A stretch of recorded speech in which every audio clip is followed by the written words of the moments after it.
We're part of a group of parishioners who recently traveled to Cuba on a service trip, bringing supplies and a water filtration system to the Cuban people there. In today's psalm, we hear the lines, "My soul is athirst for God, a thirst for the living God," Psalm 42. As people a part of this church community, faith and God are essential, as is water. Hence the metaphor used in today's psalm of thirsting for God. Water itself is a human necessity and one that we cannot live or function without. It fuels our bodies, allowing us to continue to progress through our glorious lives.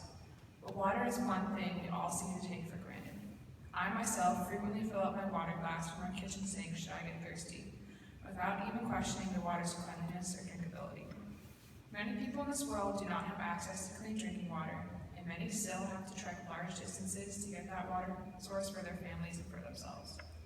In Cardenas, the city in which we spent the most time in Cuba, the citizens do not have access to clean, filtered drinking water from their own faucets as we do. In fact, there is not a plausible way for them to obtain safe drinking water in large enough quantities to sustain their needs without access to the water filtration system. However, through a system previously brought to Cuba from our own Episcopal Church, our companion parish in Cuba has been able to provide free, accessible drinking water to any and all who need it in the city of Cardenas. Anyone is welcome to come at any time to the faucets readily available right near the church to fill up their water bottles, so long as the gate to the church is unlocked, as it virtually always is. Clean, filtered water can be extremely helpful in regards to health, as there is less potential of there being bacteria in the water, and the risk of obtaining a disease or infection from unclean water is much reduced. The Church of Cardenas has been working to educate the public on the importance of drinking clean water, as it can improve health and thus overall body functionality.